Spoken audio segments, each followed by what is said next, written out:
네, 김지의 돌직구쇼에 오신 여러분 반갑습니다. 김지입니다. 저는 오늘도 이곳 광화문 청계광장에 나와 있습니다.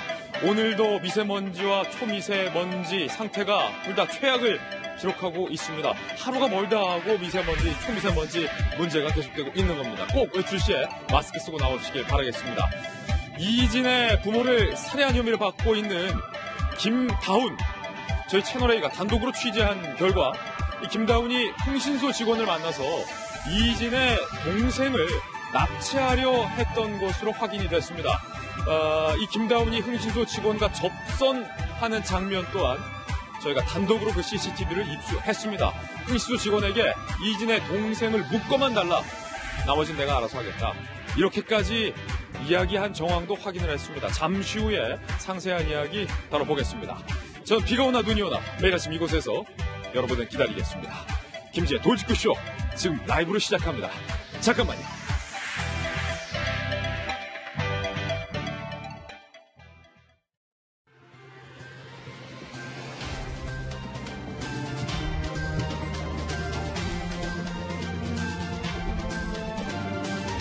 신문 읽어준 남자입니다. 김현철 통일부 장관 후보자의 청문회가 있었습니다. 그런데 지금까지 밝혔던 본인의 발언을 다 뒤집었습니다. 학자로서 소신도 없는 것 아니냐라는 야당의 날선 비판이 있었습니다. 동아일보입니다. 천안함 폭침에 대해서 우발적인 일이다라고 이야기를 했었던 김현철 후보자, 어제 청문회에서는 이렇게 얘기했습니다. 천안함은 북한 어뢰에 폭침된 것이다. 말 바꾼 김현철, 야당에서는 입강용 쇼다라고 비판을 했습니다. 박광자 씨 피격 사건 같은 경우는 통과 의례다라고 과거 발언을 했었던 김 후보자, 어제는요, 깊은 애도를 표한다, 나는 해당 사건을 지칭하지 않았다라고 밝혔습니다. 야당은 통일부 장관 후보자가 아니라 북한의 통정부장 후보자감이다 라고 공세의 끈을 조였습니다. 잠시 후에 청문회장에서 있었던 주요 발언들 저희가 상세하게 다뤄보겠습니다. 다음 신문입니다. 이번엔 조선일보입니다. 반기문 전 유엔 사무총장이 남북관계에 대해서 이렇게 지적을 했습니다. 현 상태에선 본격적인 남북 경협이 불가능하다. 허상에 기초한 남북 톱니바퀴는 헛돌 수밖에 없다. 현 정부를 염두에 둔 발언을 한 겁니다. 북한 비핵화는 빅딜로 가는 게 맞다라고 얘기를 하면서 이런 얘기를 했습니다. 한 번 속으면 속인 사람이 잘못이지만 두 번 속으면 그때부터는 속은 사람이 바보다. 반기문 전 총장, 누구 들으라고 한 얘기니까요. 다음 신문입니다. 이번엔 중앙일보입니다. 곽상도의 반격, 문 대통령 딸 해외 이주 의혹에 대해서 감사원에 공익감사를 청구했습니다. 곽상도 의원이 제기한 사안은 문다혜 씨의 구기동 빌라 매매 시 부부간 증여를 거친 이유, 그리고 빌라를 팔 때 시세보다 높게 처분한 이유, 정부 부처에서 뭔가 편의를 제공한 것 아니냐라는 여부, 그리고 사위가 소속됐던 프리게임즈의 외부 차입금 급증 의혹, 그리고 이스타항공 창업주와 공직인사 관련 여부 등에 대해서 감사원에 공익감사를 청구했습니다. 다음 신문입니다. 이번에 한국일보입니다.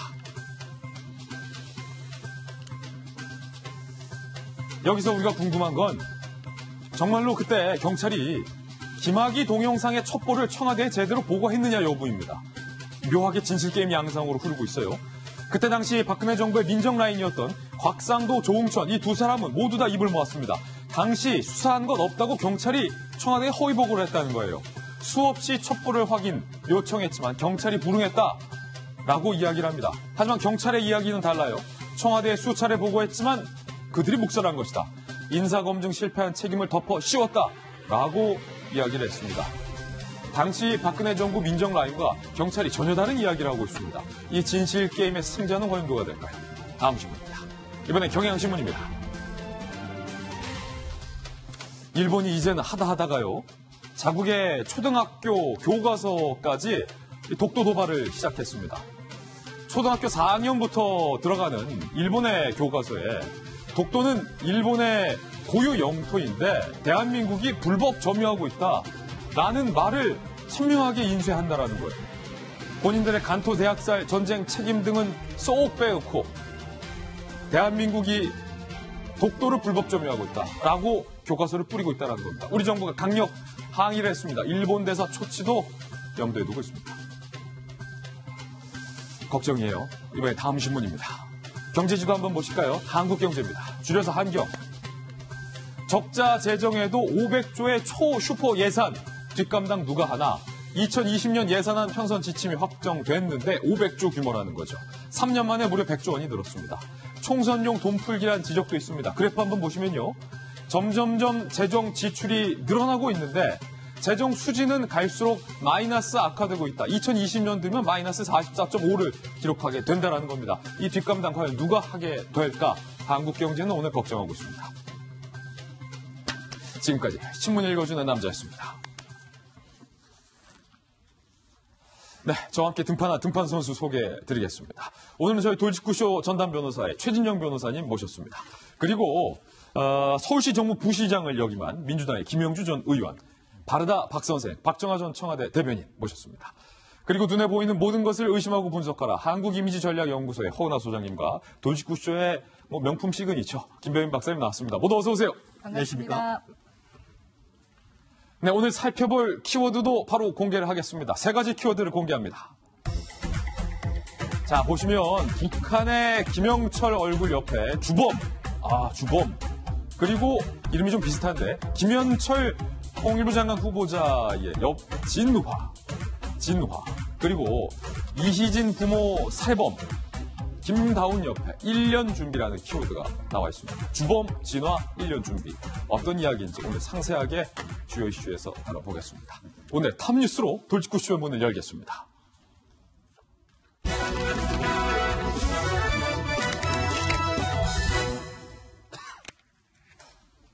네, 톱뉴스 주제부터 전격 공개를 합니다. 바로 이겁니다. 천안함은 김영철이 말 못하는 군.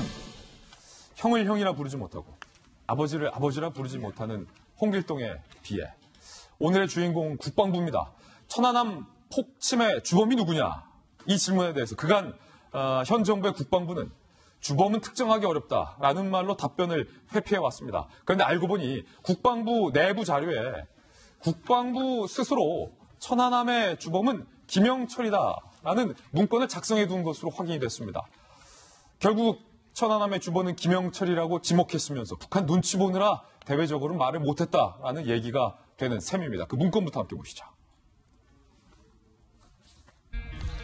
군 천안함 폭침 주범은 김영철 명시해 놓고 군 정보 당국에 북한 주요 인사 인물 정보라는 문건이 있는 거예요. 지금 사진에 보이시는 저 문건입니다. 김영철의 세 가지 사진이 나왔어요. 정명샷, 프로필샷, 뒤통수샷. 사진이 세 가지 들어가면서 이렇게 언급이 돼 있다는 겁니다. 군 문건이에요. 김영철은 천안함 폭침, 연평도 포격 도발, DMZ 지뢰 및 화력 도발 등 모든 도발에 연루돼 있는 인물. 그러면서 북한에서 대표적 강경 성향의 인물이며 다수의 대남 협상 테이블에서 회담 전문가로서의 역량을 발휘. 김정일, 김정은의 대표적 측근 세력이다라고 아주 자세하게 구체적으로 명시를 해 놓고도 대외적으로 천안함 폭침 주범이 김영철이다라고 우리 국방부는 지금까지 얘기를 못했다는 겁니다. 바른미래당의 김중로 의원이 문제 제기를 했습니다.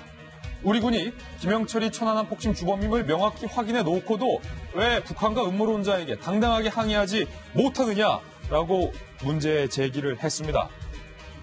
지난 2018년 2월 송영무 전 국방장관도 천안함 폭침의 주범에 대해서 이야기를 하지 못했습니다. 그런데 이미 그때 당시 송영무 장관도 김영철이 주범이라는 걸 알고 있었다라는 얘기가 되는 겁니다. 들어보시죠.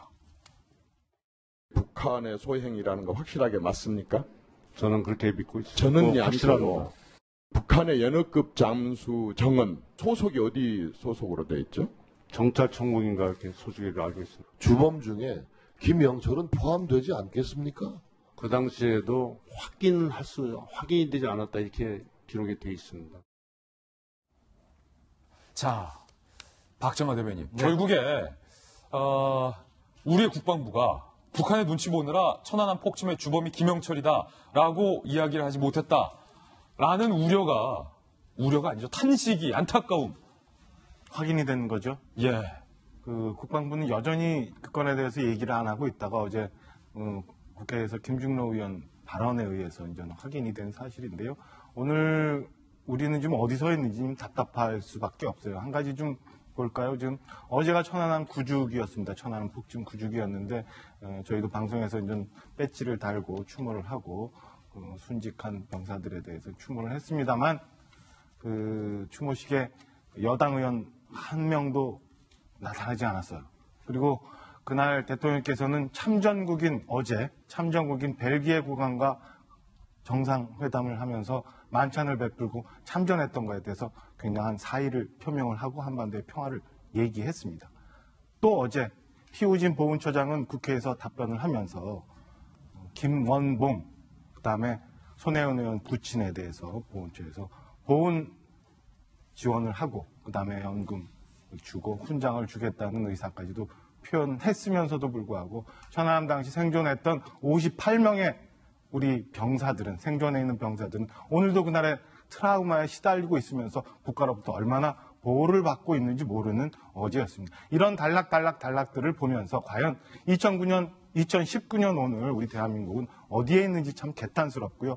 아직도 천안함에 대해서 북한의 소행이라고 분명히 얘기 못하고 북한 인권에 대해서 얘기 제대로 못하고 그리고 그 주범이라고 국방부가 저렇게 명시한 김영철에 대해서도 한마디 제대로 못하는 우리가 정부는 과연 언제까지 이렇게 해야 되는지 개탄스럽고 안타깝고 걱정스럽고 우려스러운 그런 상황입니다. 아니 김영주 의원님, 네. 그러니까 뭔가 좀 이해를 해보려면 김영철이 협상의 당사자로 나오고 있으니까 우리 정부가 김영철이 천안함의 주범이다라고 지목할 경우 남한과 북한 간의 어떤 협상과 대화가 좀 껄끄러울 것 같긴 해요. 그거를 우려했는지는 모르겠습니다만 다른 부처도 아니고 국방부가 이 조국과 국토를 지켜야 할 국방부마저도 저렇게 북한 눈치를 보면 이 나라는 누가 지키냐. 저도 그렇게 생각합니다. 실제적으로 보면은 미국도 부처에 따라 다르지 않습니까? 다르기 때문에 외교부와 통일부가 협상 전략 차원에서 그런 얘기를 할 수 있지만 국방부는 정확하게 지금 현재 말한 대로 자기네들이 작성한 북한의 주요 인사에다 정확하게 말하자면 천안함 폭침의 주역이다. 또 여러 가지 어떤 연평도 사건이라든지 DMZ 지뢰 도발 사건의 책임자다. 라고 하는 것이 써 있다면 최소한 국방부 장관만큼은 명확하게 그것을 요구하고 대통령에게 요구할 이유는 저는 있다고 보여집니다. 그리고 통일부는 좀 입장이 다를 수도 있어요. 이제 그런 것들이 나와줘야 되는데 현재 우리는 누구 하나 그에 대해서 입장이 다르더라도 소신껏 말하는 경우가 없어서 사실 국민들 중에서는 상당 부분 그 부분에 대해서 동의하지 못하고 답답해하는 그런 상황이 있다고 봅니다. 예, 우리 정부가 이렇게 북한 눈치를 보다 보니까 정작 주범 당사자 김영철은 지난해 4월에 이렇게 이야기를 하기도 했습니다. 함께 보시죠. 평양 남측 예술단 공연 취재진 저희 기자들한테 대한민국 기자들한테 김영철이 본인을 소개하면서 내가 남측에서 천안함 주범이라고 불리는 사람입니다 라고 이야기를 했습니다. 천연스럽게. 허은하 소장님, 네. 당당한 거예요. 김영철은 어떻게 보면 뻔뻔한 거예요. 네, 저거 보면서 참 뻔뻔하다라는 생각을 했고요. 이미 심리전에서 우리가 지고 있구나라는 생각은 확실히 들더라고요.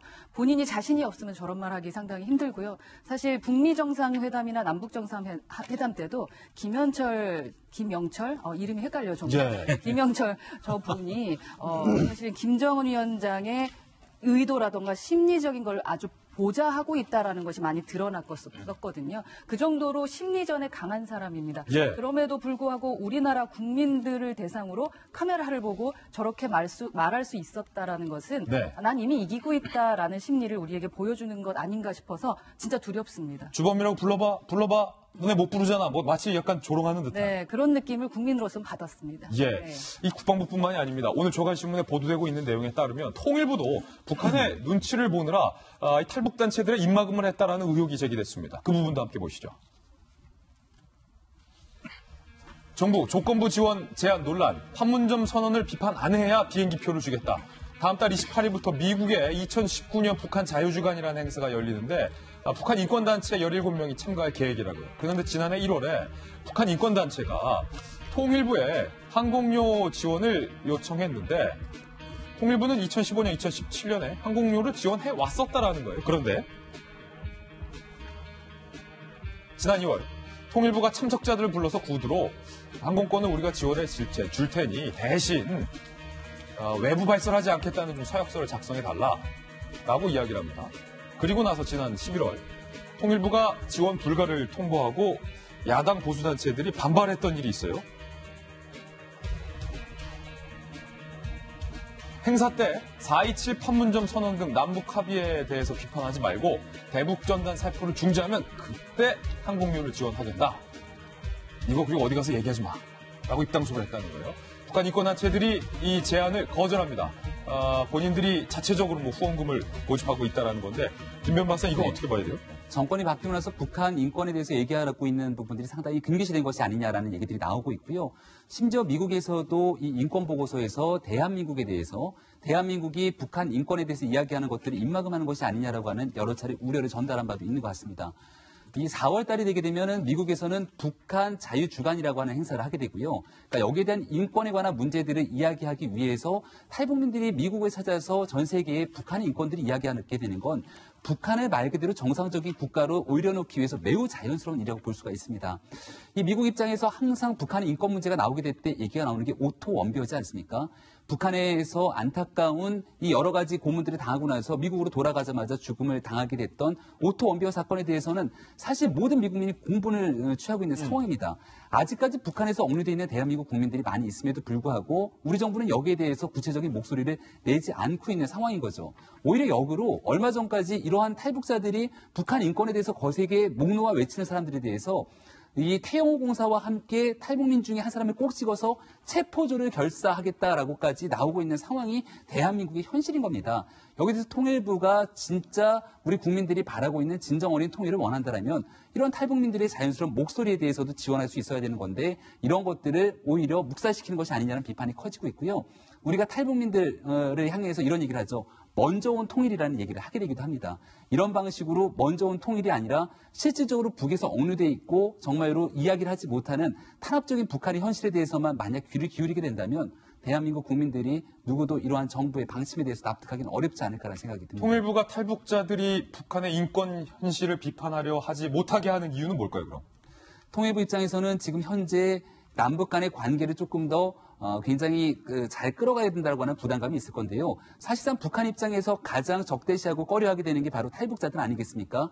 4.27 판문점 선언을 하기 위해서 김정은 위원장이 문재인 대통령을 만났을 때도 가장 먼저 꺼냈던 게 혹시나 두려워하고 있는 사람들에 대해서 연평도 주민들이나 탈북민들의 이야기를 김정은 위원장이 스스로 먼저 꺼내기도 했습니다. 그렇다면 통일부가 북한 눈치 봤다는 거예요? 통일부 입장에서는 당연히 북한에 대한 눈치를 보는 과정으로 우리가 유추해서 추정할 수 있는 대목인데요. 이런 방식으로 북한이 비핵화에 나서게 되고 충분하게 과거에 대한 일들을 벗어나기 위하면 모르겠지만 북한은 여전히 우리 정부와에 대한 약속을 다 어기게 되면서 우리 정부와 함께 만들었던 개성의 연락사무소까지 일방적으로 철수하고 있는 상황이기 때문에 우리 정부가 원칙을 지켜가면서 남북관계를 개선해야 된다는 목소리는 당연히 있을 수밖에 없는 상황인 것 같습니다. 예, 이 남북 대화라는 그리고 한반도의 비핵화라는 커다란 평화의 물줄기는 너무나도 중요하지만 그 물줄기를 제대로 흐르게 하려면 우리가 해야 할 일은 해야 하고 해야 할 말은 해야 하게 냅두는 것이 또 다른 정부의 역할이 아닌가 생각이 듭니다.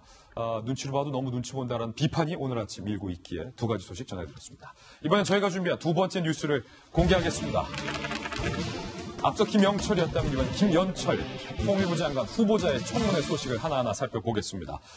어제 청문회가 열렸는데 지금까지 김연철 후보자가 발언을 했던 발언들을 모두 다 정반대로 뒤집었습니다. 직접 들어보시죠.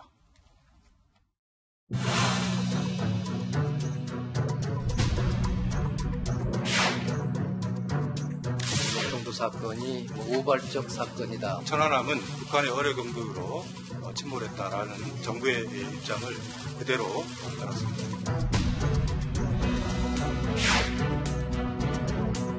어떤 사고와 의식을 가지고 그런 말씀을 하셨는지 유족에 대해서는 다시 깊은 애도를 표한다. 초기부터 사과와 진상조사와 재발 방지 대책이 필요하다는 점을 일관되게 말씀드리고 하겠습니다.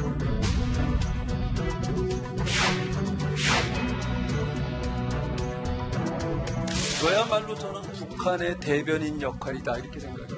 원래부터 제재가 무용하다고 한 적은 없고요. 제재의 실효성과 제재의 효과에 대해서 여러 글을 쓴 것은 있습니다.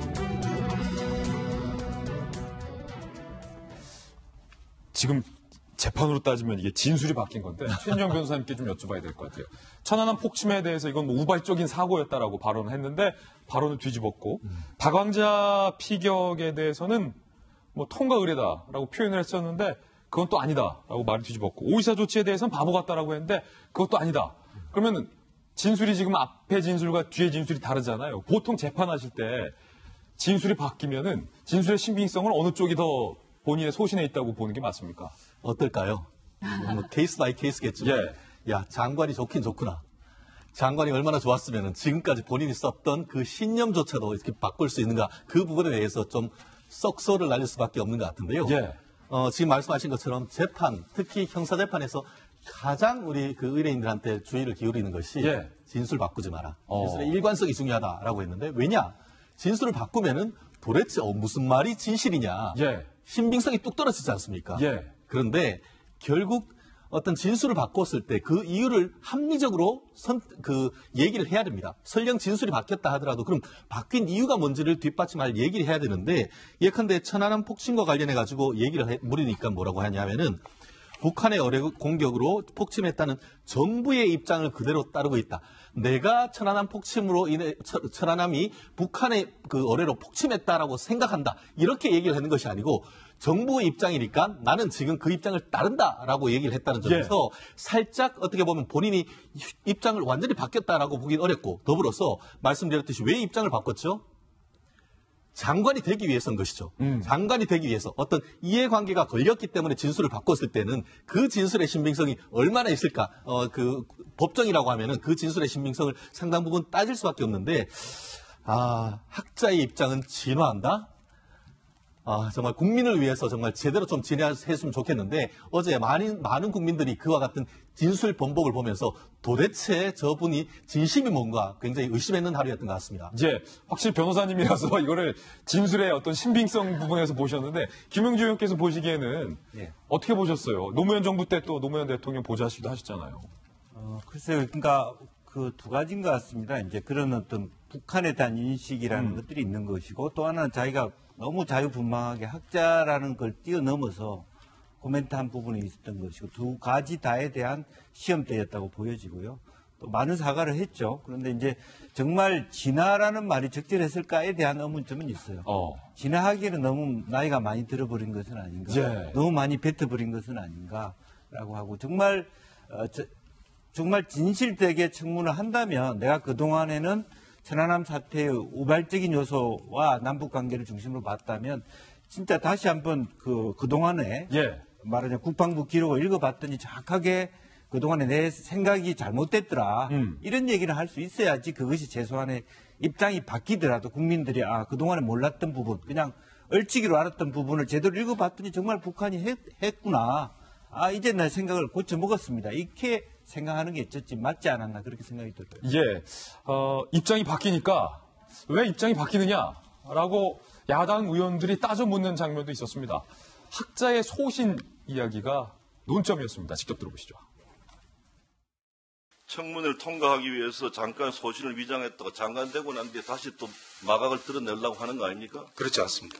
후보자가 북한의 통일전선 선전부장 후보자감인데 지금 후보자로서 앉혀놓고 지금 청문을 한 것이 아니냐는 착각이 들 정도입니다.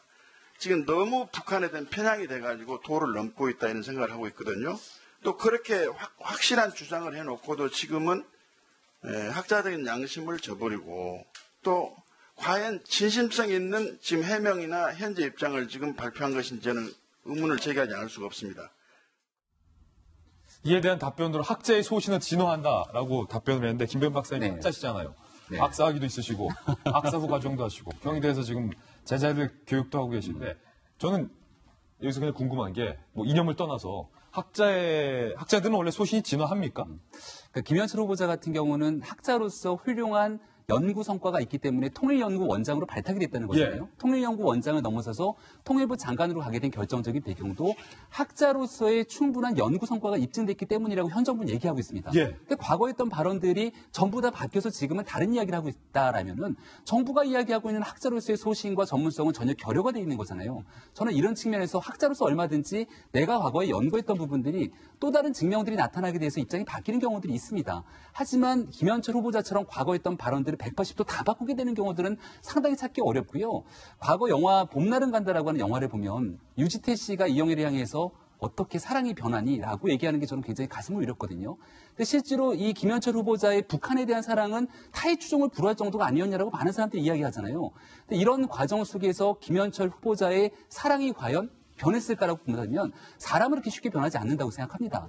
북한 입장에서 바라보건대 이런 입장에 대해서 굉장히 북을 자극적으로 얘기하는 경우들은 노동신문 등에서 굉장히 자극적인 언사를 써가면서 비판하게 되는데 김현철 후보자에 대한 이야기에 대해서는 전혀 아무런 반응들이 없는 상황인 것 같고요. 오히려 여당 입장에서는 이런 김현철 후보자를 향해서 천연 다이아몬드 같은 사람이라고 표현을 하기도 합니다. 천연 다이아몬드. 천연 다이아몬드. 이게 과연 어떠한 방식으로 이런 표현을 했는지 잘 모르겠습니다만 만약 통일부 장관이 되고 나시면 정말로 북한에 대해서 있었던 사람들이 변하게 된 것인지 아니면 사람은 절대 변하지 않는다라고 하는 우리 대한민국 사람들이 과거부터 했던 얘기들처럼 다시 이전 상태로 돌아가서 북한에 대한 사랑을 그대로 표현할지 여부는 아마 곧 드러나게 되지 않을까 싶은데요. 일단은 청문회를 통과하기 위해서 위기 모면용 발언이라고 하는 해석에 조금 더 힘이 실리는 것 같습니다.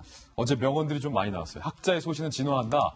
천연 다이아몬드 같은 존재다. 뭐 이런 표현들도 나왔는데 어제의 압권을 뽑으라면 김현철 후보자가 감염된 좀비dat다라고 표현을 했었던 추미애 전 당대표와의 그 만남의 순간이 아닐 수 없습니다. 사실은 추미애 전 당대표와 김현철 후보자가 딱 서로 대화하는 그 순간 취재하던 기자들도 모두 긴장을 했어요. 얼어붙었어요. 본인을 좀비라고 부른 김현철 후보자에 대해서 추미애 전 대표는 과연 뭐라고 질문을 했을까요? 그 장면 저희들이 준비했습니다.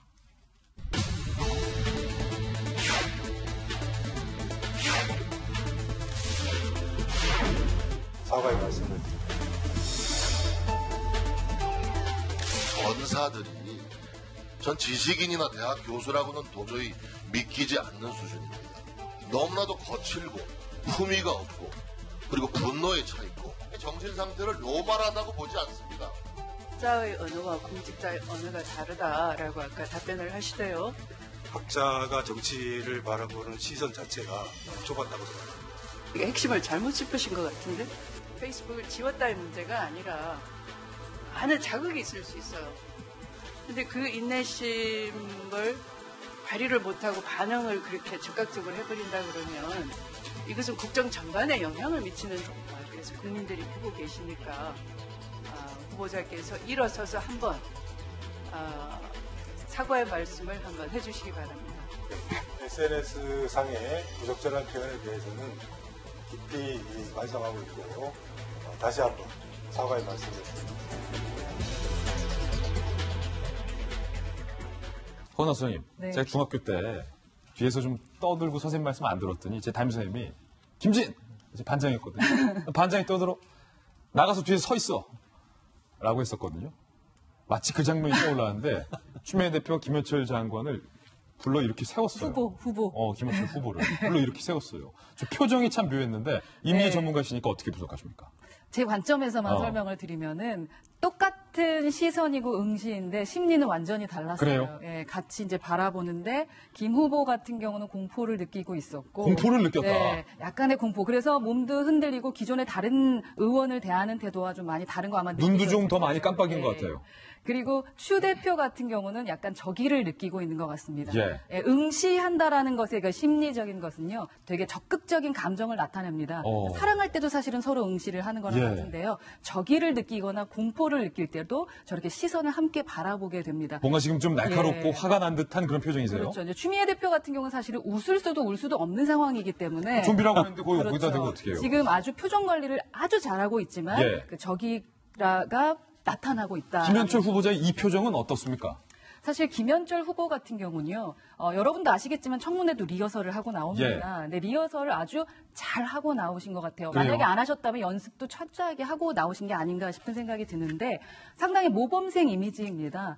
방문증도 아주 똑바로 달았고요. 예. 기본적으로 그 셔츠라던가 모든 것들을 똑바로 하셨고 사실은 내가 거짓말을 시키거나 당황을 하게 되면요. 내 몸이 나를 지금 보호하기 위해서 자꾸 만지게 됩니다. 예. 그렇기 때문에 저희도 리허설 할 때 꼭 손을 모아서 앞에 올려놓으라고 하는데 저 자세에서 벗어나질 않더라고요. 예. 그래서 리허설 한 대로 상당히 잘하고 있구나라는 생각은 들었습니다만 얼어붙었다. 그렇죠. 얼어붙었는데 근데 저는 또 의문점이 같습니다. 추미애 대표를 대할 때의 표정과 또 다른 야당을 대할 때의 표정은 조금 달랐어요. 예, 기본적으로 머리로는 조금 사과하고 싶고 미안하다라는 말을 하는데 그냥 머리와 입으로만 한다라는 느낌이 들었고요. 심성적으로 진심으로 사과한다라는 느낌이 들지 않았죠. 기본적으로 우리가 청문회 리허설을 하는 이유는 리더십을 지키기 위해서입니다. 그동안 그분이 일관되게 지켜온 그 모든 것들이 한순간에 사실이 아닌 이야기를 갖고도 공격을 하기 때문에 그로 인해서 무너지게 되면 리더십이 완전 무너지거든요. 예. 그것 때문에 하는 거지 거짓말이나 막말이나 도덕성에 문제 있는 분들을 우리가 옹호해주기 위해서 리허설을 하는 게 아닌데 저렇게 급조되게 해결하고 급조된 순간적인 이미지 메이킹을 하는 것은 국민들에게 더 많은 혐오를 느끼게 하는 것이 아닌가라는 생각이 들어서 조금 더 말만이 아닌 진심이 느껴지는 그러한 것들이 전문가의 시선에도 느껴졌으면 더 좋았겠다라는 생각이 좀 들었습니다. 확실히 이정현 의원을 상대했을 때는 김현철 후보자가 좀 당당한 모습이었는데 그렇죠. 머리도 흔들지 않고 눈도 깜빡임도 좀 덜하고요. 긴장은 예. 확실히 하셨어요. 그래서 눈 깜빡이고 이런 것들은 있었는데 추 대표를 대할 때의 표정과는 아주 다릅니다. 아주 달랐다. 무섭겠죠. 대표가 화나지 않겠죠. 이제 문제는 이 김현철 후보자를 과연 국회에서 통과시킬 것인가 이게 문제가 남았는데 박정하 대변인 이거 어떻게 전망하십니까?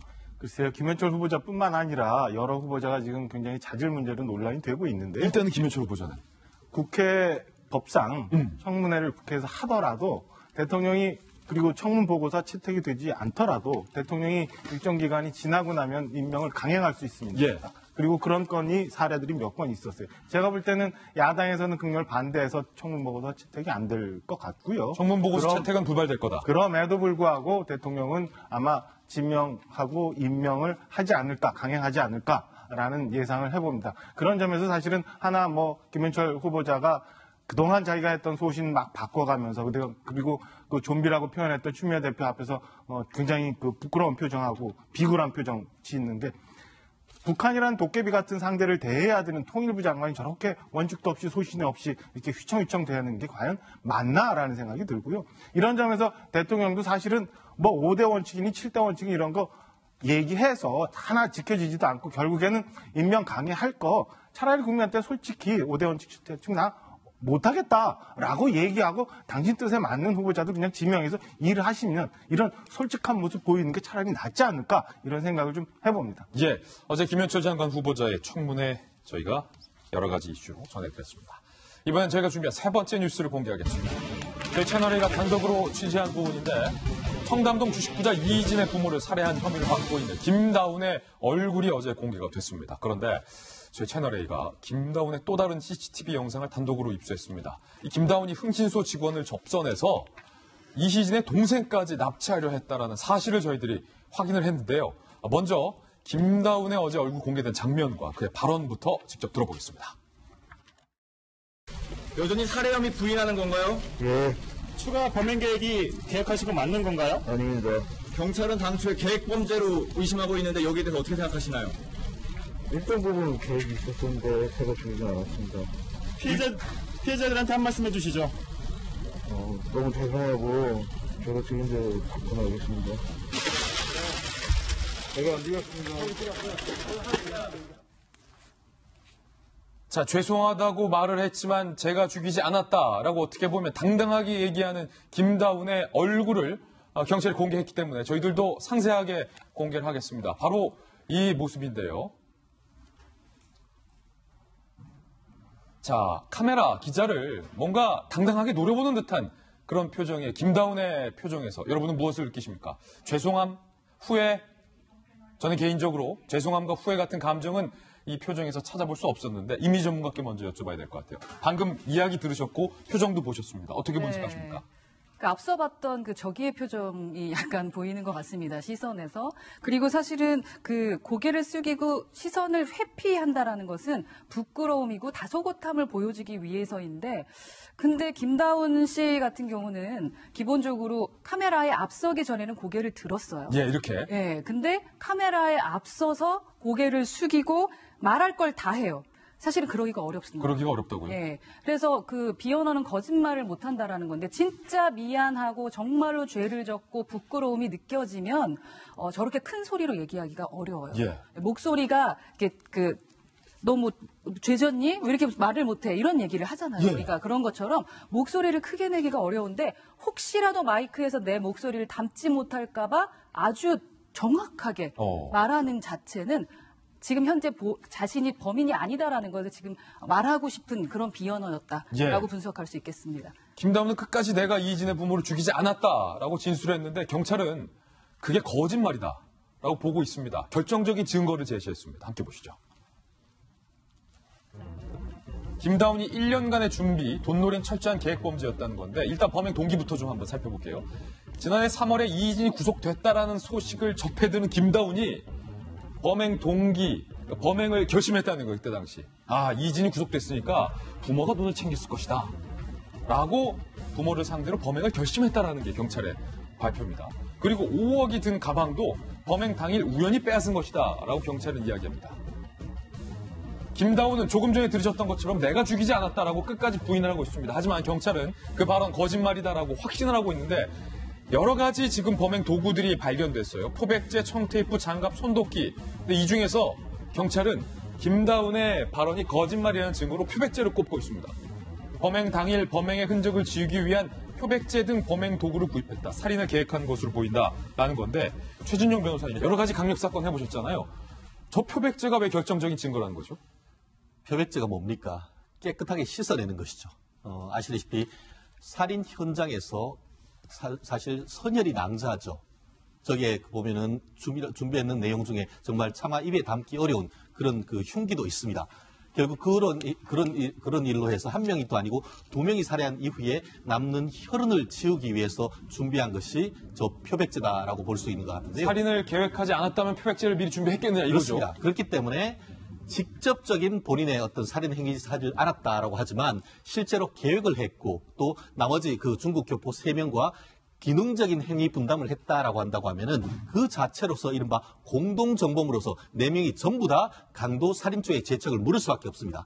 그렇기 때문에 설령 지금 그 본인 스스로는 내가 하지 않았다라고 함에도 불구하고 그 현장에 있으면서 혈흔을 지우고 또 사체 유기까지 했다라고 할 경우에는 그 전부에 대한 죄책을 물을 수밖에 없다. 그렇기 때문에 설령 부인했다 하더라도 특정 강력범죄 처벌에 관한 법률상에 얼굴과 신상을 공개했던 것은 바로 저와 같은 표백제, 청테이프를 비롯한 물적 증거가 바로 뒷받침된 것이 아닌가 생각합니다. 예, 역설적인 상황이에요. 만약에 죽이려는 마음을 먹지 않았다면 왜 사전에 표백제를 준비했겠느냐. 그렇습니다. 그것이 바로 합리적 의심을 배제할 만한 명확한 증거란 것이죠. 예, 그리고 결정적으로 저희들이 추가적으로 입수한 CCTV 장면인데요. 김다운이 흥신소 직원과 접선하는 그 장면, 접선하려고 했던 그 장면을 저희가 한번 입수했습니다. 김다운이 흥신소 직원을 만나서 무엇을 꾸몄는지도 저희들이 취재했습니다. 영상부터 확인해 보시죠. 조금 전에 보여드렸던 이 장면인데 김다운이 공중전화 부스로 가서 누군가에게 지금 전화를 하고 있는데 그 뒤로 한 남성이 검은 봉지를 들고 접근을 합니다.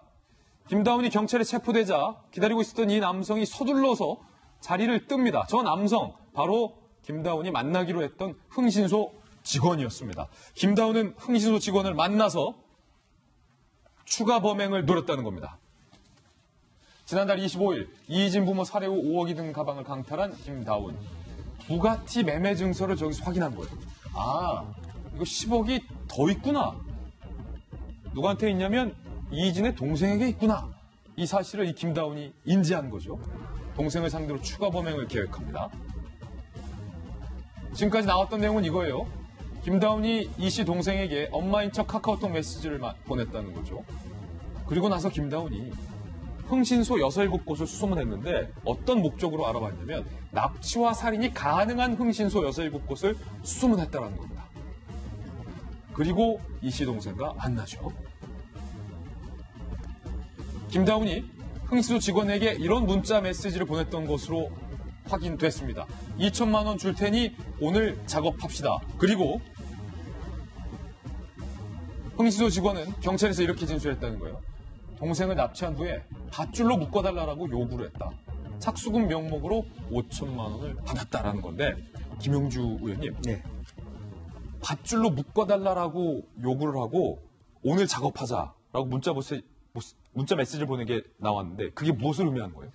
사실은 이제 그 두 가지일 수 있죠. 우선은 협박을 해서 10억을 받아내자라는 부분이 있었겠죠. 그런데 이제 다만 현장에서 그 상황과 대응에 따라서 수위가 달라질 수 있겠죠. 그런데 그 5천만 원과 2천만 원이라고 하는 돈이 어느 정도 수준으로 갈 것인가는 자기네들끼리 하고 또 추가로 만약 2천만 원으로 끝나는 것이 아니라 말하자면 더 큰 일이 있었을 경우에 추가로 얼마를 더 준다. 이런 어떤 사전에 계획이 있지 않았겠나 그렇게 생각하고 1차적으로는 어쨌든 10억을 빨리 확보할 수 있는 가장 낮은 단계의 협박, 밧줄로 묶고 죽이겠다는 위협을 했을 것이고 그렇지 않았을 경우에는 하나하나 더 우리 영화에서 자주 보듯이 뭐 손가락을 자른다든지 이런 표현은 좀 과합니까? 어떤 협박을 해들어갈 수 있는 그런 개성이 있다고 봐요. 왜냐하면 부모도 살인했기 때문에 충분히 잔혹한 범죄를 계획했으리라는 확신이 드는 대목인데 물론 아직 정확하게 드러난 바는 없겠습니다만 박정화 대변인, 납치해서 밧줄로 묶고만 달라 흥신소 직원에게 얘기했다는 점이 마치 이 김다운이 이진의 부모를 살해하기 전에 중국 동표 2명을 고용했던 것과 유사한 패턴이에요. 이번에는 중국 대신 흥신소 직원들. 그러니까 이제 뭐 자꾸 이것도 생각이 변해가고 진화하고 발전했던 것 같아요. 저희가 처음에 의심스럽다고 생각했던 게 뭐냐면은 사건이 이루어지고 난 다음에 확인이 될 때까지 3주간의 시간이 있었잖아요. 근데 과연 왜 이 많은 시간을 두고 그 범인 김다운은 도피를 하지 않았을까라는 의심을 많이 갖고 있었고 그래서 김다운 혼자 범행이 아니라 그 뒤에 누군가가 또 있었을 거다 많은 추측을 했는데요. 그게 아니라 지금 보니까 이진 부모를 살해하면서 너무나 쉽게 5억이라는 돈을 갈취를 하게 된 거예요. 너무 많은 돈을 갈취를 하게 되니까 그 다음에 부가티 차 안에서 그 매매 대금을 보고 10억 내지는 15억이 더 있다는 생각에 그러면 이번에는 그 동생을 해서 저 15억 내지 20억을 좀 내가 취해보자는 생각으로 변해갔던 거 아니야. 그래서 그 이후에 이제 5억 중에 있었던 자금 중에 일부를 가지고 흥신소를 섭외하고 그러면 이희진의 동생을 어떻게 만나야 되느냐라고 하면서 어머니 전화로 이제 카톡을 통해서 유인해서 만나기까지도 확인하면서 이렇게 점점점 상황이 변해갔던 거 아니냐. 결국에는 1억, 5억, 10억, 20억이라는 이 돈이 김다운이라는 이상한 괴물을 점점 키워가고 있었던 거 아니냐. 이런 생각이 듭니다. 그런데 여기서 또 그럼에도 불구하고 의문점은 김병현 박사님. 김다운이 끝까지 자기는 이진의 부모를 죽이지 않았다라고 억울하다라고 항변하고 있는 대목과 또 이진의 동생을 만난 것은 내가 이를 납치하고 범행을 하려고 했던 게 아니라 뭐 사악을 하기 위해서다. 라고 좀 변명을 하고 있다는 점이에요. 그러니까 본인의 진술의 일관성이 전혀 하나도 맞지 않는 부분들이 드러납니다. 처음에 이진의 부모를 만나게 된 것도 2천만 원에 대해서는 빚을 갚기 위해서라고 얘기했지만 일면식도 없는 사이다라고 경찰의 조사 결과 발표가 되기 시작하고요. 실제로 이 지금 범행을 저지르게 되고 나서 흥신소를 통해서 알아보게 된 것은 밀항을 알아보게 되거든요. 조금 전에 얘기가 나왔던 것처럼 막대한 거액을 이진의 동생이 갖고 있는 건데 이 동생이 현찰로 갖고 있는 것이 아니라 계좌로 갖고 있는 겁니다. 그러다 보니 계좌에 있는 돈을 끄집어내기 위해서는 협박이 필요하다고 판단했을 수 있을 것이고 이러한 협박을 옆에서 시행하기 위해서 흥신소 직원들을 알아봤던 것 같고요. 하지만 여전히 미스테리적인 사건으로 남게 되는 건 이 중국 동포 3인방이 유유하게 중국으로 다 도망가게 되는데 그리고 나서 나왔던 메시지 중에 하나는 절대로 자기를 죽이지가 않았다라는 표현을 또 쓰게 되거든요. 그리고 지금까지 드러난 정황들을 보게 되면 이 김다운 씨는 실질적인 범행을 본인 스스로가 주도 면밀하게 모든 것들을 끌어오는 내용들을 볼 수가 있는 겁니다. 따라서 김다운 씨가 증언하고 있는 것처럼 실제 범행 현장에서 죽였는지 아닌지에 대한 여부는 여전히 예단하기가 어려운 상황이라 추가적인 범행을 기획했던 그리고 현장에서 살해를 실제로 했는지에 대한 여부도 경찰이 추가적으로 조금 더 밝혀내야 될 상황으로 여전히 남아있는 것 같습니다. 여전히 미스테리한 점이 많기 때문에 일정 부분 내가 계획했지만 죽이지 않았다라고 끝까지 얘기하고 있는 유일하게 진술이 안 흔들리는 부분. 그 부분에 과연 진실은 무엇일지도 경찰이 조만간 수사로 밝혀주리라 기대를 해보겠습니다. 이번엔 저희가 준비한 다음 순서입니다. 취재수첩 Y가 준비되어 있는데요. 이 양진호 회장의 기행이 도대체 그 끝이 어디인지 모르겠습니다. 저와 함께 취재수첩 Y 이동해 보시죠.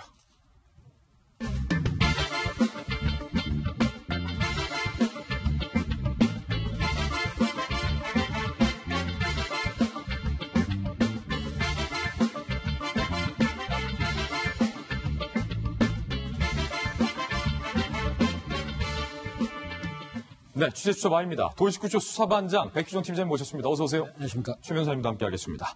이 두 분과 함께 살펴볼 첫 번째 취재수첩 사건부터 공개를 하겠습니다. 양진호의 제왕 굴림이라고 저희가 제목을 붙여봤는데 양진호 회장이 과거 구치소에서 나왔을 때 직원 수십 명이 마중 나가서 도열을 하고 있었다. 환호를 했다라는 증언이 확보가 됐습니다. 전말 함께 보시죠. 전 직원 A씨가 이렇게 얘기했습니다. 양 회장은 감히 직원이 도전할 수 없는 제왕적인 지위였다. 제왕적인 지위였다. 그 예로 2011년 구치소에 마중 나가서 박수를 쳤다는 거예요. 와 이러면서 2011년 서울구치소에서 양 회장이 보석 석방 당시에 대리급 이상 직원 20명에서 30명가량이 구치소로 마중을 나가서 박수를 쳤다는 거예요. 직원들은 무슨 죄? 추운 날씨에 2-3시간 대기하다가 양 회장이 나올 때 박수를 쳤다. 제왕으로 군림한 예다. 라고 밝혔습니다. 또 다른 제왕적 역기행각들은 이어집니다. 양진호 회장이 너 요즘 뭐 컨디션이 좀 안 좋은 것 같아. 피곤한 것 같아. 라고 알약을 너 먹어. 이렇게 알약을 나눠줬다는 거예요.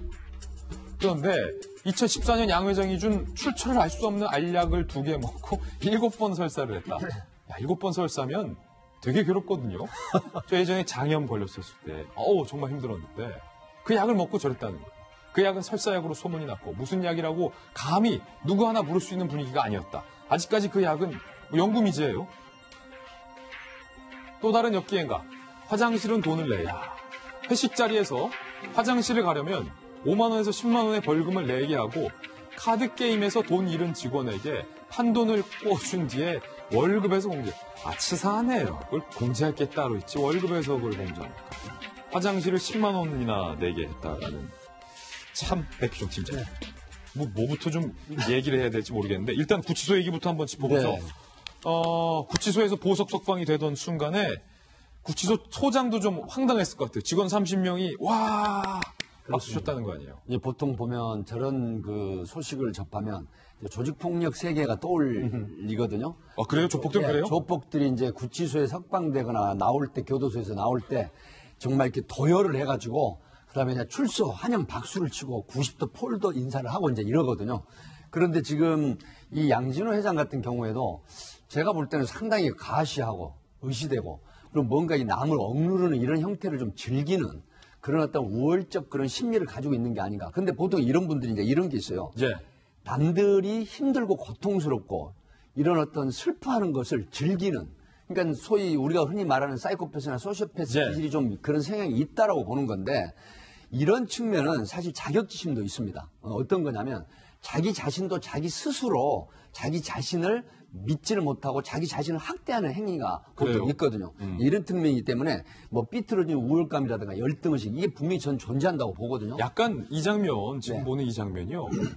그 제가 예전에 즐겨봤던 태조 왕건에서 궁예가 딱 어딜 가면 궁예시나 30명이 천황폐하 만세를 부르는 장면이 떠오르기도 하고요. 그러니까요. 근데 이제 이런 게 왜 그럴까요? 참 9월이 다가고 10월이 오는 그 길목 밤 12시가 다 되는 추운 시간에 2시간, 3시간씩 서가지고 그랬구나. 이거 이제 박수를 치고 있는데 이게 왜 이런 분 그 직원 대리급 이상이 왜 이래야 될까요?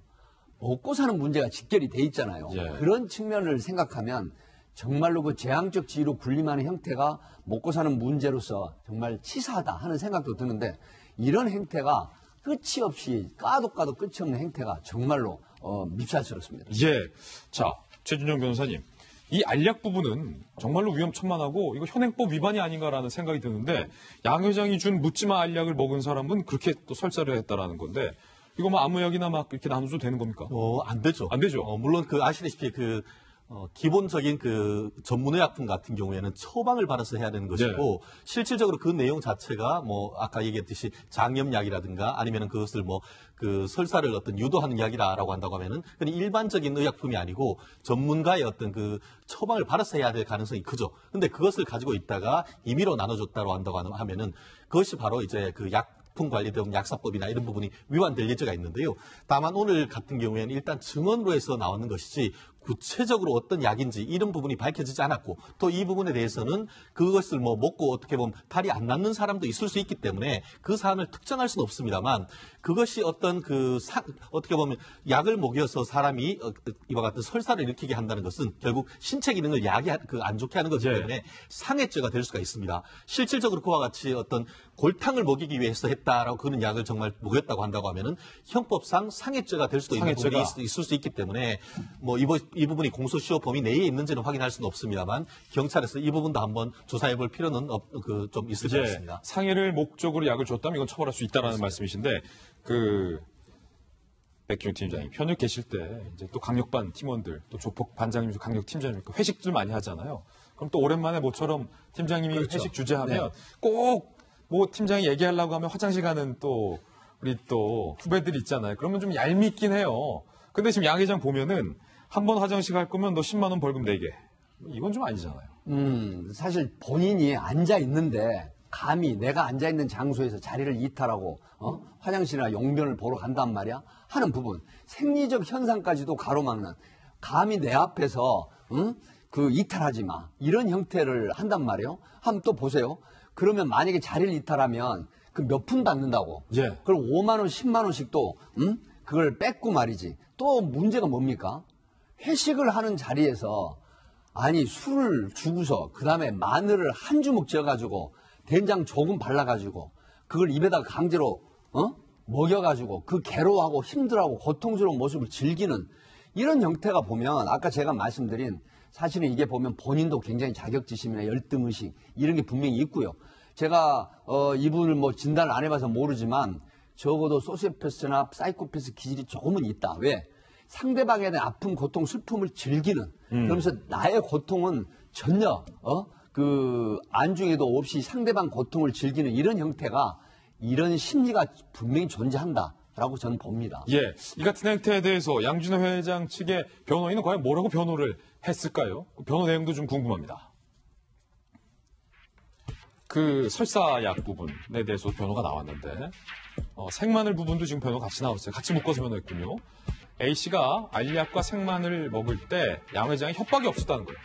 그냥 선의로 준 건데 자발적으로 먹었다는 거예요. 협박 안 했다.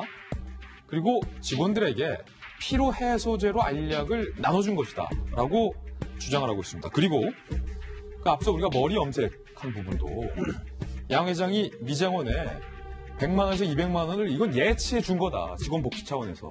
그래서 원하는 직원이면 뭐 가서 우리 백기종 직원은 가서 빨간색으로 원해서 염색을 하고 최진영 직원은 녹색으로 염색을 직원들이 자발적으로 하는 것이다. 라고 현재 반박을 하고 있는데 이게 변호사시니까 방금 이 두 가지 변호 전략이 과연 효과적일까요? 어떻습니까? 이 부분에 있어서는 그 형법상 이른바 강요죄에 해당하는 것에 대한 반박이 될 가능성이 있을 것 같습니다. 강요죄란 것이 그 타인의 권리 행사를 방해하거나 의무 없는 일을 하도록 하는 것이 강요죄입니다. 이번 같은 경우에는 먹기 싫은 생마늘을 억지로 먹이게 한다든가 아니면은 그 알약도 사실상 쪼개가지고 먹였다라고 하는 것 같은데요. 이 부분에 있어서 뭐 그 머리에 염색 같은 경우에는 저도 어떻게 될지 아직까지 단정할 수는 없습니다. 실제로 돈을 그렇게 주고 가서 머리를 해라고 했다고 하면은 그런 부분에는 일정 부분 어떻게 보면은 그 나름대로 의미 있는 변호 전략이 될 수 있는 것 같은데 아까 얘기한 것처럼 생마늘을 먹이는데 굳이 협박을 안 했다라고 하지만 아시다시피 분위기 자체가 반박하기 어려운 거기에서 이제 화장실 가기조차도 어렵고 그런 상황이었다고 한다고 하면은 그 분위기 자체가 협박으로 느껴질 수 있는 그런 부분이기 때문에 굳이 뭐 이거 안 먹으면 죽어 이런 얘기를 안 했다 한다 하더라도 결국 그와 같은 분위기 속에서 강요를 했다는 점이 있기 때문에 전체적인 죄와 형을 약간 낮출 수는 있을지 모르지만 유죄를 인정할 수 있는 부분에 있어 가지고는 큰 어떤 무리는 없지 않을까 생각을 합니다. 그러면 변호인도 뭐 유죄를 무죄로 바꾸려는 생각보다도 한마디로 불법성을 형을 좀 조금이라도 깎아보자는 찍으려고 하는 그런 나름대로의 전략이 아닐까 생각합니다. 그렇군요. 두 분과 함께 첫 번째 사건 분석해봤고요. 이번에 두 번째 취재 수첩 사건도 공개하겠습니다. 채팅녀가 샤워하는 사이에 7만 원을 슬쩍 훔쳐서 달아난 20대 남성이 붙잡혔습니다. 아, 이거 좀 그러네요. CCTV 영상 저희들이 입수했는데요. 바로 만나보시죠. 자, 한 순경이 담배 피러 나왔는데 어떤 여성이 막 도둑이야를 외치면서 쫓아갑니다. 그러자 이 경찰관이 본능적으로 일단 지구대에 들어가서 동료들에게 다 나와! 라고 소집을 하고 여성이 쫓고 있는 남성을 우르르 경찰관 3명이, 4명이 쫓아갑니다. 달려갑니다. 이 남성이 바로 채팅녀가 샤워하는 사이에 지갑에서 7만 원을 스쳐간 남성인데요. 택시가 오자 이 남성이 택시를 타고 도주하려고 택시 탑승을 시도합니다. 이 장면 보이시죠? 자, 숨가쁘게 쫓아온 경찰관들이 이 남성이 택시 타려는 그 절체절명의 순간을 저지합니다. 지금 보고 계신 이 화면은 경찰관의 몸에 설치되어 있는 바디캠으로 녹화한 장면인데 지금 보시는 것처럼 택시 문을 열고 정말로 가까스로 이 남성을 체포를 합니다. 그리고 경찰관 3명이 이 남성을 체포해서 연행하는 장면도 저희들이 CCTV로 확인을 할 수 있었습니다. 백기종 팀장님. 예. 채팅 앱으로 이 두 남녀가 만났다라고 저희들은 취재를 했는데 이거 구체적으로 어떤 사건이에요? 네, 참 치사한 도둑입니다. 예. 이제 채팅 어플을 만나서 여성이 있는 오피스텔을 들어가게 됩니다. 예. 이제 여성이 뭐 잠시 좀 샤워를 하겠다라고 하니까 그 사이에 여성의 지갑을 들여다보니까 돈이 10,000원짜리가 7개가 있는 거예요. 7만 원. 그래서 그 7만 원 훔쳐가지고 나오는데 때마침 미추홀경찰서 주안역 지구대 이 한정희 경입니다. 아까 순경이라고 계급 강등 한참 시켜버렸는데. 경이군요. 죄송합니다. 이제 이분이 56세 된 분인데 예. 이분이 이제 상한 근무라고 해서 실내 근무를 하다가 밖에 좀 공기를 좀 쐬려고 잠을 쫓기 위해서 새벽 2시, 3시가 다 되는 시간이에요. 예. 그래서 서 있는데 도둑이하고 웬 사람이 도망을 가니까 아 직감적으로 도둑이구나 하고 200m를 쫓아갑니다. 호루라기를 불면서. 예. 제가 취재를 해봤어요. 아니 200m를 추격을 하면 나이 56세 힘들지 않느냐 그랬더니 평소에 등산도 많이 하고 그다음에 범인 검거 차원에서 이 소위 말하면 런닝을 굉장히 마라톤을 연습을 많이 한다라고 예. 제가 직접 통화를 했습니다. 그렇군요. 그래서 한정희 경위가 굉장히 직무 의식이 좀 뚜렷한 분이라고 했는데 결국은 뭐 불구속이 됐지만 채팅 어플로 만나서 7만 원을 샤워하는 사이에 훔쳐 도망가는 저는 그래서 타이틀을 치사한 도둑. 치사한 도둑입니다. 한정희 경이랑 직접 통화하셨군요. 네네. 저희들도 한정희 경이랑 통화를 했습니다. 한경의 이야기 들어보시죠. 여자 집이 오피스텔인데 거기서 채팅 어플로 만나가지고 그 집에서 같이 있다 여자분이 저 얘기로는 샤워하는 도중에 남자가 편의점에 뭐 사러 간다고 하면서 나가더라는 거예요. 그래가지고 예감이 이상해가지고 자기 지갑을 확인해봤더니 거기 있던 돈 7만 원이 없어진 거죠. 뭐 특별한 말은 없었어요. 그냥 자기 돈이 탐나서 가져갔다고. 자, 그런데 동시에 또 다른 채팅녀를 등친 사기꾼의 사건도 터졌습니다. 함께 보시죠. 채팅 앱으로 사귀자.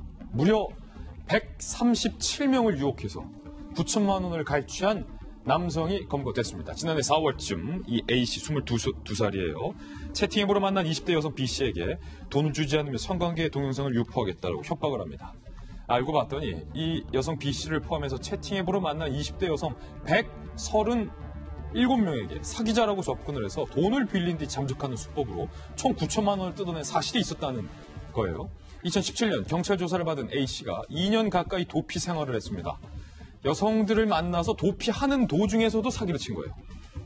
경찰 추적을 피하러 휴대전화도 안 썼고 은행 거래도 일절 없었습니다. 모텔을 옮겨 다니면서 계속해서 사기를 치는 겁니다. 지난 24일 이 A씨가 대구의 한 모텔촌을 배회하고 있다라는 첩보를 입수한 우리들의 경찰이 바로 현장을 급습해서 A씨를 검거합니다. A는 이렇게 얘기했습니다. 경찰 조사에서 빌린 돈은 모두 생활비로 썼다.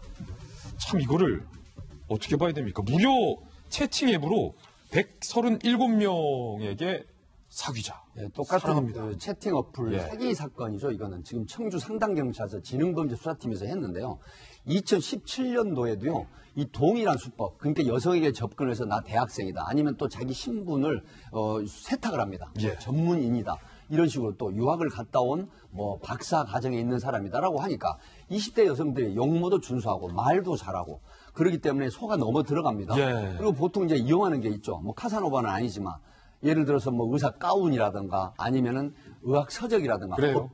법학 서적을 들고 있으면 법대생이라고 한다라든가 이런 측면이기 때문에 나중에 의사가 되거나 변호사가 되거나 그러니까 이제 여성들은 이런 부분에 쉽게 속아 넘어가는 경향이 약간 있어요. 일부 여성들은. 그러니까 이걸 이용해서 성관계를 갖거나 그리고 내가 지금 어떤 좀 어려움이 있는데 돈을 좀 빌려달라고 하니까 아무런 의심 없이 돈을 빌려주는 거예요. 근데 여성들이 통상 속는 경우는 쉽게 말하면 성관계 이후에 굉장히 가까워졌다고 생각을 합니다. 그렇게 하니까 믿게 되고 그다음에 그걸 이용해서 돈을 이제 편취나 사기를 하는 거거든요.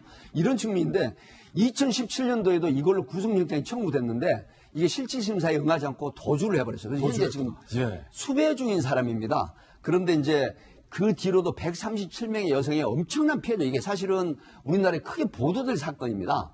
크게 보도가 안 됐던데요. 그래서 수많은 여성들이 피해를 봤는데 결국 청주 상당경찰서에서 대구에 있는 걸 알고 체포를 했는데 아까 지적을 하셨지만 생존 반응이 전혀 없었어요. 그러니까 잠을 어디서 자냐 찜질방. 그다음에 모텔 전전하고 그다음에 카드라든가 인터넷 그다음에 휴대폰 사용하지 않는 이런 진화된 어떤 그 도피 생활을 했는데 결국 청주 상당경찰서에서는 끝까지 추적을 해서 137명의 여성의 좀 한을 풀어주는 것 같습니다. 강하게 좀 엄벌해야 할 것 같은데 최 변호사님 좀 뭔가 좀 대책이 필요할 것 같아요. 앞서 봤던 저희 사건도 채팅앱을 통해서 남성을 만났는데 그 남성이 7만 원 갖고 도망갔던 거고 이번 것도 또 채팅앱이었단 말이에요. 그렇습니다. 세태가 좀 많이 바뀌는 듯합니다. 사실 예전 10년 전까지만 해도 어떻게 보면 남성이 성을 매수하려고 하는데 그 여성이 남성의 돈을 가지고 도망갔다 이런 얘기가 사실 적지 않았는데 오늘 얘기 같은 경우에는 거의 다 여성에게 가서 남성이 돈을 훔쳐왔고 이번 같은 경우에도 여성을 속여서 여성으로부터 이제 돈도 가지고 또 성적인 어떤 그 만족도 얻었던 그런 어떤 파렴치한 사건이 오히려 굉장히 많이 늘어나고 있는데요. 특별히 문제가 되는 것이 요즘 청소년 성매매입니다. 특히 그 여성가족부 같은 경우에는 이 채팅앱을 통해서 있는 그 여성 아동 청소년과 관련된 성매매가 많아가지고 이 부분에 대해서 연중 감시 감독을 하고 특히 또 뭐냐면은 신고 포상제를 한다고 합니다. 그렇게 해서 아동과 청소년 보호할 필요가 있는데 이런 부분에 있어서 말씀하신 것처럼 제도적인 개선도 필요하고 상시적인 어떻게 보면은 그런 잠복 수사 이런 걸 통해 가지고 그 뿌리 뽑으려고 하는 정부의 의지도 굉장히 중요한 것 같습니다. 맞습니다. 그리고 또 한편은 그런 생각을 해봐요. 과연 이 채팅으로 만난 인연이 채팅으로 만나서 결혼하신 분도 계시겠지만 얼마나 진중하고 또 깊어질 수 있을까에 대한 본질적인 의문도 좀 가져보시는 게 어떨까라는 걱정스러운 생각도 덧붙여 보겠습니다. 취재수첩 Y였습니다. 감사합니다. 네, 이번에 다음 순서입니다. 오늘의 하플 시간인데요. 오늘은 과연 어떤 분들이 하플 4인방에 선정이 됐을지 하플 4인방부터 직접 만나보시죠.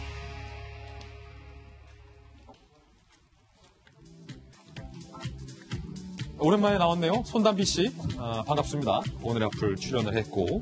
그리고 스페인 북한 대사관의 명패, 그리고 이현주 의원, 그리고 비행기 사진인데요. 어떤 소식인지 하나씩 전해드리겠습니다. 손담비가 아니라 할담비가 나타났다. 할아버지 손담비를 줄여서 할담비. 지난 주말 전국 노래자랑에 출연을 해서 손담비의 히트곡 미쳤어를 부른 77세 지병수 할아버지의 얘기입니다. 유튜브 조회수도 100만 원 훌쩍 넘기며 인기 폭발인데 이렇게 워낙 화제가 되니까 손담비 씨가 직접 화답의 영상까지 전했다는 속보입니다. 이게 보람이구나. 모든 사람들을 웃기고 즐겁게 해준다는 게 참 큰 보람이구나. 그걸 많이 느꼈어요. 손담비 씨 언제 한번 만나서 내가 좋아하는 노래니까 손담비 씨하고 한번 듀엣으로 한번 하고 싶은데 의향이 어떤지 한번 연락 좀 해주세요.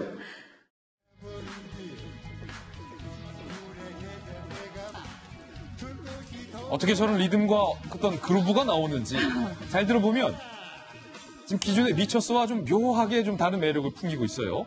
손담비 역시 할아버지의 듀엣 요청에 응답했습니다. 감사함을 전하면서 공개한 답춤 영상 함께 보시죠. 네, 동남부 청인이동 사는 지병수입니다. 안녕하세요, 할아버님. 제가 할아버님의 소원을 풀어드리겠습니다. 미쳤어, 미쳤어, 미쳐요.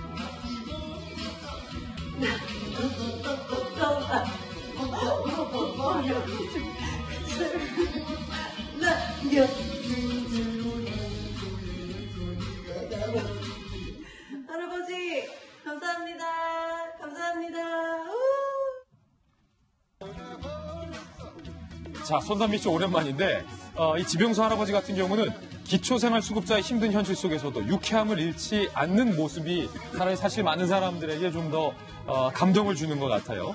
이 할아버지의 러브콜에 또 커버 댄스를 화답한 손담비 씨의 모습까지도 훈훈하고 기분 좋은 모습 아닐 수 없었습니다. 사실은 허나 소장님 네. 이미지 전문가시잖아요. 이 지병수 할아버지의 어떤 그런 미쳤어 댄스와 또 손담비의 어떤 이 화답 영상 어떻게 분석하십니까? 저거를 요즘 뭐 텔레콤 회사에서 5G 하면서 막 AR 얘기하잖아요. AR로 둘이 이렇게 붙여놓은 모습을 보고 싶다라는 지금 생각이 들었어요. 저희가 억지로 이렇게 화면을 좀 붙여봤는데 노력하신 것 같아요. 그래서 너무 흐뭇하고 이제는 정말 할배와 할매의 시대가 아닌가라는 생각이 들 정도예요. 기존의 텔레비전, TV 프로그램에서 꽃보다 할배라는 프로그램이 있었는데 송혜 선생님의 연세가 92세고 지금 우리 지 할아버님의 연세가 77세.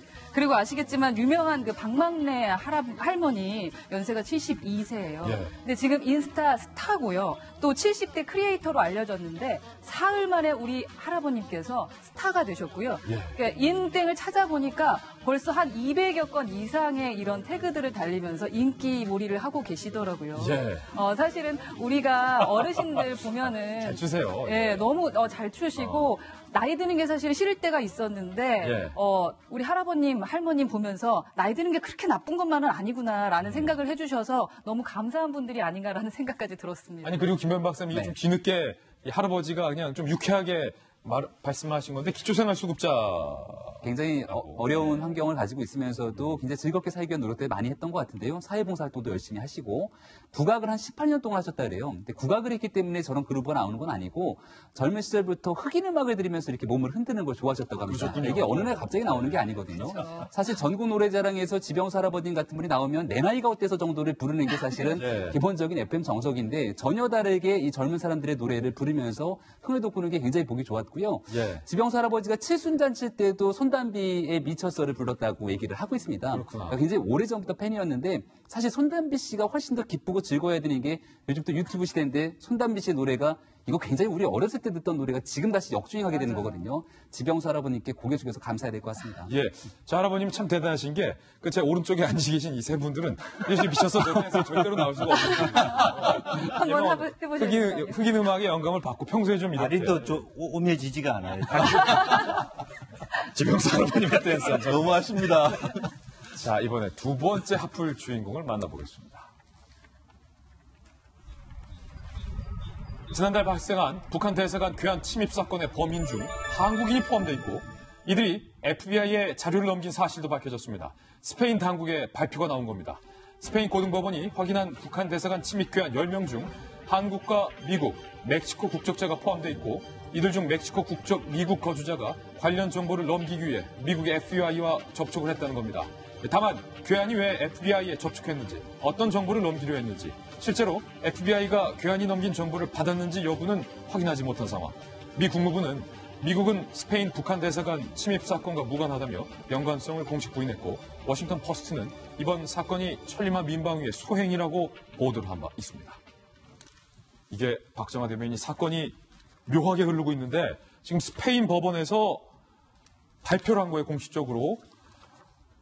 다양한 국적의 일당들이 범행 이후에 FBI와 접선을 했고 그중에는 한국인도 포함되어 있다. 굉장히 그 스페인 법원이 이전 그동안의 수사를 통해서 구체적으로 발표를 했어요. 그러니까 어제까지만 해도 저희가 이전 그 안에서 어떤 암호 해독 파일을 훔쳤을 거라는 추측까지 했는데 결국은 스페인 법원이 여러 다양한 국적으로 소송된 사람들이 그 범죄에 연루됐고 미국으로 돌아가서 미국에서 FBI를 만났다라는 것까지 좀 발표를 했습니다.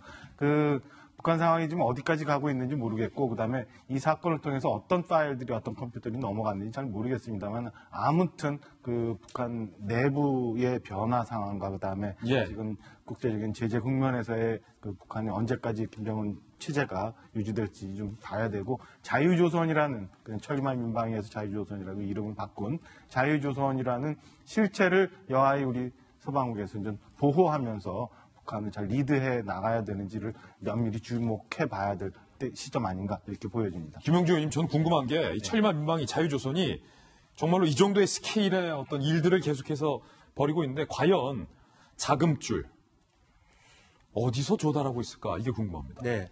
실제로 보면 이제 이분들이 비트코인이나 이더리움과 같은 암호화폐를 통해서 자금을 조달하는 것으로 나타나고 있고 그렇군요.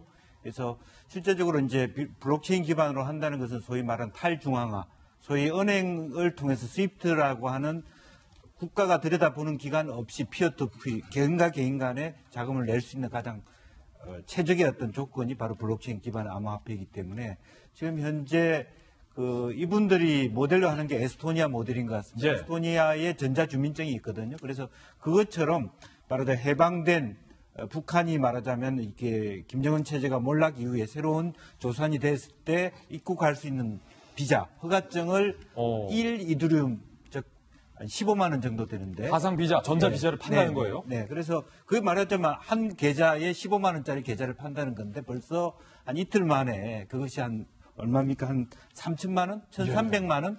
그렇게 이제 90개의 이더리움이 팔렸다는 것이고 60명 정도가 후원한 것으로 보여집니다. 그리고 그 외에도 지난번에 활동한 거 보니까 비트코인을 통해서 6,400만 원 정도 후원을 받았다고 하는 것은 지금 현재 이 단체가 단순히 말하자면 한국만 또 뭐 아시아만 아니라 전 세계에 말하자면 북한의 자유를 바라는 사람으로부터 많은 지원을 받을 수 있다는 것이고 현재 비트코인과 블록체인은 세계 아동을 위한 복지기금이라든지 다양한 NGO 활동에도 많이 쓰이고 있는 것입니다. 그렇군요. 예. 지금 이게 서방 언론을 통해서 보도가 된 바가 있는데요. 자유조선 입장에서도 이렇게 언론의 일파만파 커지니까 홈페이지 입장문을 발표했습니다. 자유조선에서 이 스페인에 대한 침입은 본인들의 소행이 맞다라고 얘기를 했는데요. 예. 이것을 어택, 그러니까 공격을 한 것은 아니라고 분명하게 선언했습니다. 여기에 대해서 공식으로 초대받고 들어가서 우리는 어떠한 무기도 사용한 적이 없다라고 얘기를 하고 있고요. 실제로 이 자유조선이 하는 이야기들을 들어보게 되건데 이들은 북한을 정상적인 국가로 인정하지 않는 겁니다. 그러니까 북한이 전 세계 곳곳에 있게 되는 대사관들이라는 건 북한에 대한 불법적인 범죄를 이끌어내기 위한 과정이기 때문에 여기서 중요한 정보를 우리는 취득했다는 것이고요. 지금 이 자유조선이 제일 우려하고 있는 건 서방 언론을 통해서 보도가 된 내용 중에 여기 함께 가담해 있던 멕시코 국적의 한 사람의 이름까지 거론이 되게 된 겁니다. 따라서 FBI에 접선했던 것은 사실인 것이고 이 FBI 접선 과정에서 우리의 신원을 노출하게 된 것에 대해서는 배신이라는 표현까지 쓰게 되거든요. 따라서 지금 자유조선이 북한의 김정은 정권에 대해서 이 정권을 타도하기 위한 여러 가지 노력들이 굉장히 비밀 결사태 조직으로서 활동하고 있는데 이들의 신원이 혹시나 노출되는 과정들을 거칠까 봐 굉장히 어려워하고 있는 것 같고요. 예. 과연 어디까지 이 조직의 활동들이 일파만파 커지게 될지가 지금부터 막 시작되는 상황인 것 같습니다. 예, 그렇군요. 이 북한 대사관 침입 사건이 이 보통 일이 아닌 것 같아요. 그 이면에 있는 거대한 실체가 과연 무엇일지 저희도 추가 취재되는 대로 여러분 계속해서 보도해드리겠습니다. 이번엔 저희가 준비한 세 번째 핫플입니다. 인격도 품격도 없는 오물투척꾼으로 전락해 누가 이원주 의원을 향해 당내에서 바른미래당 내에서 비판 논평을 내는 이례적인 일이 벌어진 겁니다. 심지어 내부 징계 논의까지 착수한 상황. 창원성산 보궐선거에 힘을 쏟고 있는 손학규 대표를 겨냥해서 막말을 퍼부었기 때문인데요. 대체 어떤 말을 했길래 내부에서도 이렇게 강하게 반발을 하는지 이원주 의원의 해당 발언 직접 들어보시죠. 창원에서 숙식하고 하는 것도 정말 제가 보면 이게 좀 찌질하다, 솔직히 말해서. 너무 막 절박하게 막 그런 매달린다고 다 되는 게 아니고 아무것도 없이 그냥 나 살려주세요 이렇게 되면 짜증나요. 내부적으로 우리가 후보를 내서는 안 된다라는 얘기를 많이 했었어요. 손학규 대표가 아니 뭐 완전히 그냥 벽창호고요. 이 선거 결과에 따라서 손학규 대표가 책임을 져야 된다고 봅니다. 4.3 보궐선거에 나선 이재환 후보를 손 대표가 창원에 머물며 붙박이로 지원하는 것을 두고 한 발언인데요. 당 내부에서는 개파를 초월한 모든 당원에 대한 모독이다. 내부 총질을 중단하고 인신공격성 망언에 즉각 사과하라는 목소리가 나오고 있는 상황. 바른미래당은 이원주 의원을 위한 헌정시라는 공식 논평까지 냈습니다. 이원주 의원을 위한 헌정시라는 거예요. 꽃의 말, 황금찬, 사람아. 입이 꽃처럼 보아라. 그래야 말도 꽃같이 하리라. 사람아. 라는 헌정시로 논평을 하는 이례적인 지금 논평까지 나온 상황인데 허 소장님 어떻게 보세요?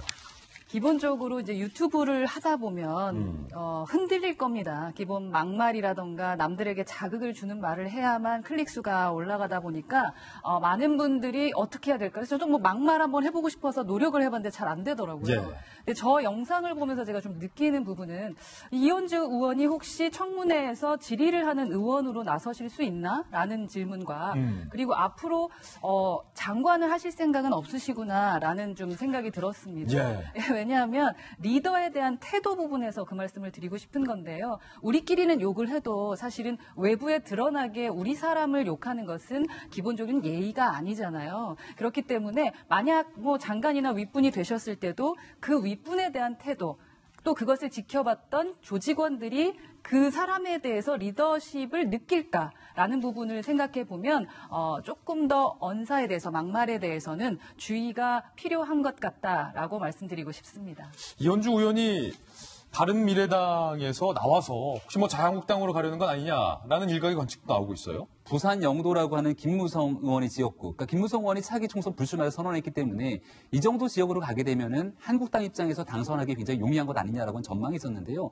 실제로 그런 가능성이 이루어지게 될지 여부에 대해서는 여전히 미지수인 것 같고, 근데 굉장히 흥미로운 대목은 이현주 의원은 지역구 의원이에요. 예. 지금 민주당으로서 당선이 돼서 재선으로 있는 경기도 광명의 지역구 의원인데 만약에 당적을 옮기더라도 올해, 그러니까 내년도 6월까지는 국회의원의 신분을 가지고 있는 거잖아요. 그렇다면 광명이라고 하는 지역에서 국민들이 뽑아줬는데 이 광명이라고 하는 지역을 버리고 다른 곳을 찾아서 떠나겠다?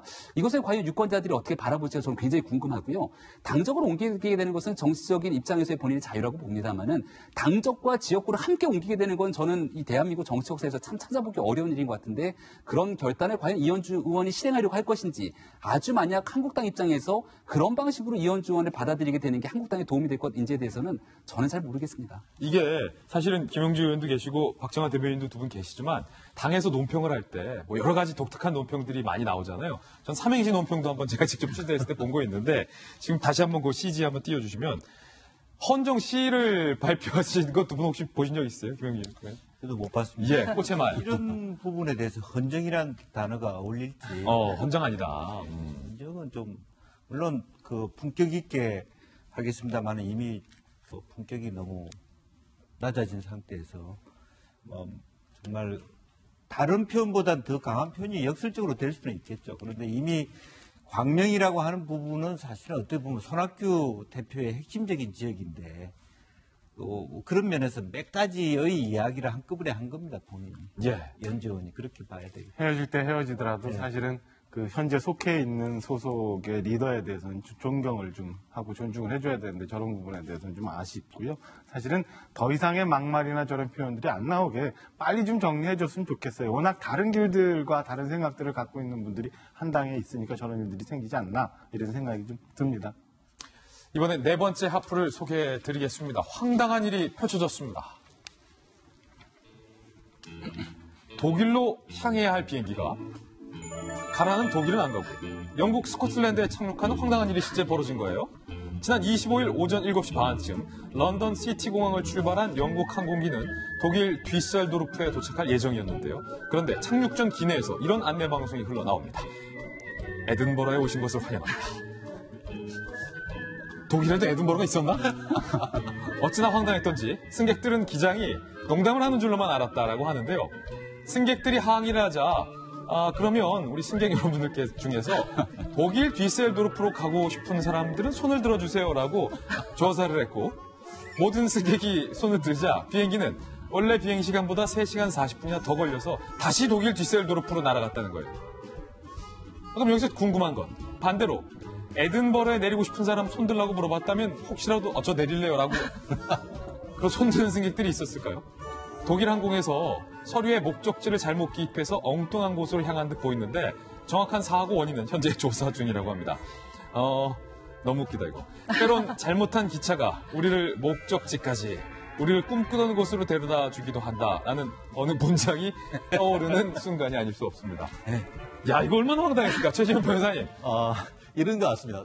독일로 가야 되는데 인천에서 북경 가려고 그 비행기를 탔는데 잠깐 자고 일어났더니만 도쿄에 오신 것을 환영합니다. 이러면 얼마나 황당할 것 같아요. 지금 같은 경우에도 런던에서 이제 독일을 가야 되는데 스코틀랜드에서도 에딘버러에 지금 도착을 했단 말이에요. 그런데 또 그 기장이 또 기지는 발휘하는 것 같습니다. 지금 어디 뭐 그 독일 갈 사람 손들어라고 해서 나름대로 분위기는 반전시킨 것 같은데 분위기는 잡았는데 명백한 계약 위반인 것이죠. 손해배상 청구 반드시 들어갈 것 같고 또 단순히 이것이 아니 웃으시면서 하시다가 갑자기 검색하고 손해배상 하시니까 그리고 이것은 항공 안전에 관한 문제 아니겠습니까? 그렇죠. 그렇기 때문에 이 부분에 대해서는 명확한 조사를 해야 된다라고 보이는 것 같은데요. 실제로 그 엊그제 같은 경우에 봤더니만 영국 같은 경우에 그 한 공항에 이 관제 시스템에 관한 그 소프트웨어가 업그레이드가 안 돼가지고 제대로 관제 못한다는 그런 일이 있었는데 우리나라에 이런 일 있어서는 안 되겠다. 이런 거 경각심을 좀 가져야 될 것 같습니다. 아니 제가 버스를 탔는데 간혹 버스 기사님이 새로 오셔서 이정류장 말고 다른 곳을 이렇게 루트로 여기가 더 빨라요 하고 가시는 분은 제가 봤는데 비행기가 다른 곳으로 간 건지 보다 처음 봤습니다. 다이나믹이에요. 저희는 60초 광고 후에 오늘 힐링 뉴스로 돌아오겠습니다. 잠시 후 저와 함께 힐링하시죠. 수원시 인계동에서 무단횡단을 하다 적발된 60대 여성이 경찰에서 신원조회를 하다가 무려 28년 만에 극적으로 아들과 상봉하는 일이 발생했습니다. 어떤 사연일까요? 1992년 2월에 집을 나와서 가족들에 의해 실종 신고가 접수된 A씨. 92년에 헤어진 겁니다. 조울증 증세를 보이던 이 A씨. 왜냐하면 남편의 사업 실패로 찾아온 경제적 위기와 또 남편의 이어진 죽음 등으로 상당히 심정적으로 92년 당시에 불안했던 거예요. 정신치료를 받던 오산의 한 병원에서 그만 길을 잃고 말입니다. 그 길로 이 A씨는 가족들과 생이별을 해야만 했던 거죠. 그렇게 28년이 흘렀습니다. 이 여성은 무단횡단을 하던 저 순간도 가사 도우미 일자리를 구하기 위해 이 인력사무소 저 사무소를 전전하던 중이었다고 해요. 가족들은 28년 동안 전혀 찾을 수 없게 되자 어머니가 죽은 줄을 알고 체념하며 살아왔다고 합니다. 28년이 흐른 지금 이 A씨가 대부분 빠져버린 머리카락을 어색하게 가린 가발과 몇 개 남지 않은 치아, 깡마른 체구를 보면서 과연 28년 동안 얼마나 고단하게 삶을 살아왔는지를 짐작할 만한 모습들이었습니다. 경찰이 신원 도중을 하던 중에 이 사실을 모두 다 알고 수원에 살고 있었던 이 A씨 아들을 찾아내서 엄마와 아들을 상봉하게 한 겁니다. 아들은 40세의 나이입니다.